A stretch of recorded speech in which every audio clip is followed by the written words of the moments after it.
What do you want to be when you grow up? I want to be a lawyer. I want to be a teacher when I grow up. Elementary teacher. An author. Police. Police. Heart surgeon. Neurosurgeon. Cardiologist. Gynecologist. Pediatrician. The kid's doctor. Pediatrician.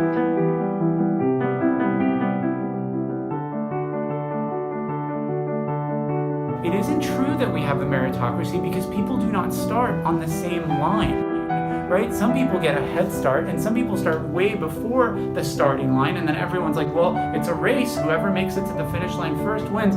But come on, like some people are not even running.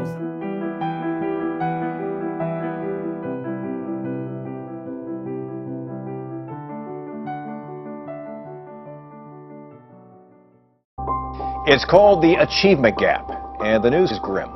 The rich get richer and the poor get poorer in the education system.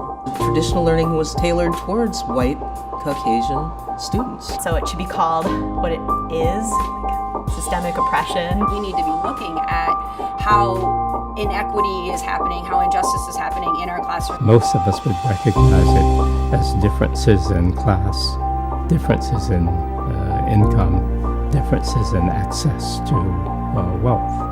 When I think about achievement gaps, I think that they're just these big structural differences between the average achievements of groups that really should be performing at about the same level. It's a reflection of not giving kids the opportunity that they need to be what they could be. 10 million students in America's poorest communities are having their lives unjustly and irredeemably blighted by a system that consigns them to the lowest performing teachers, the most run-down facilities, and academic expectations and opportunities considerably lower than what we expect of other students. What's become of the American dream? Despite growing up with economic hardships, do you still have the opportunity for prosperity and financial success through hard work?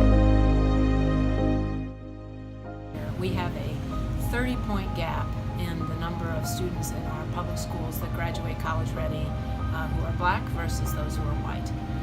That gap is almost identical in the number who have a college degree in our community.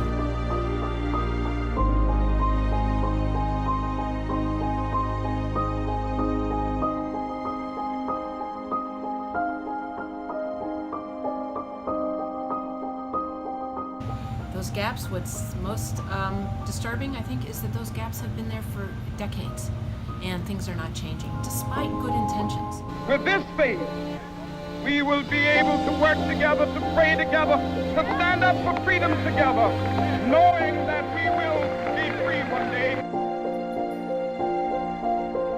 It started in the early 1970s, and Denver was found to have deliberately segregated African American students. However, my first day coming in, you can tell by looking at the kids that Brown versus the Board of Education did not desegregate schools.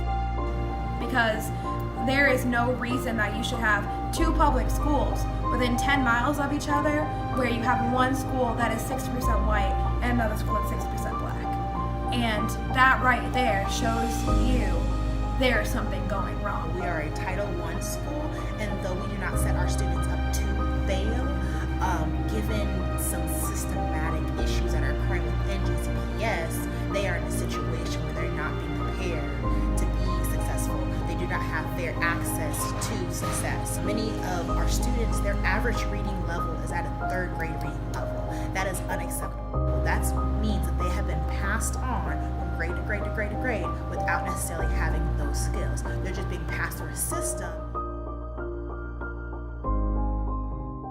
A lot of kids, and I don't want to make broad generalizations, but a lot of parents of the students I had multiple jobs. So maybe they worked a full-time job and then a part-time job. They weren't home for homework time. Like, I'm lucky enough to be home with my kids and help them with homework.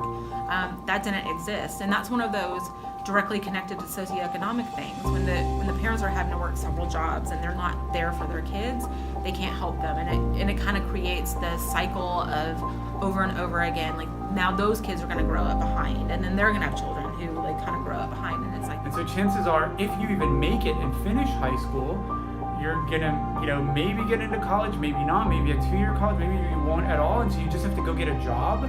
and you just get a job, a low-paying job somewhere, and you get married and you have a baby, and now your baby is growing up in a low-income family, and the entire cycle perpetuates. It starts to wear you if you're the kind of person who says, you know, I thought that there was a meritocracy. I thought that this was a system where everybody gets a chance, and it's a lie.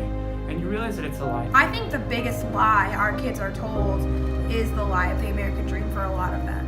It is unfair when someone's a child, they just trust that society as a whole, that their parents, that the community will take care of them. And by the time they become an adult, they're 18, then they're like, okay, I'm ready to kind of take on the reins, and I can go to college, I can work hard.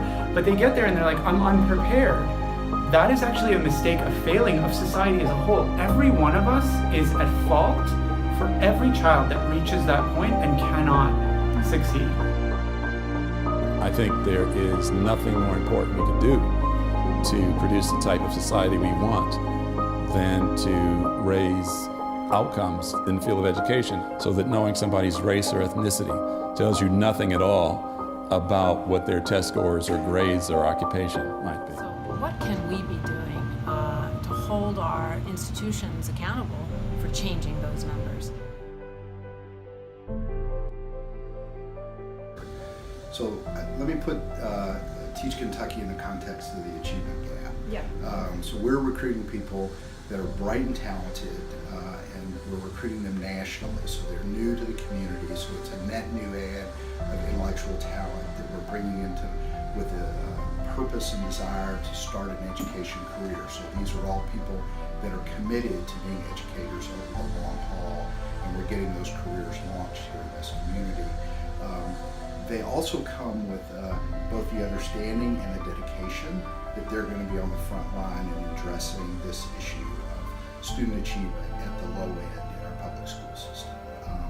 All of them were high achievers themselves. That is our job as trained individuals, as again, the institutions that are supposed to have the knowledge of child development, of the content, et cetera, to again be able to bridge the gap. It's never supposed to be on just the parents.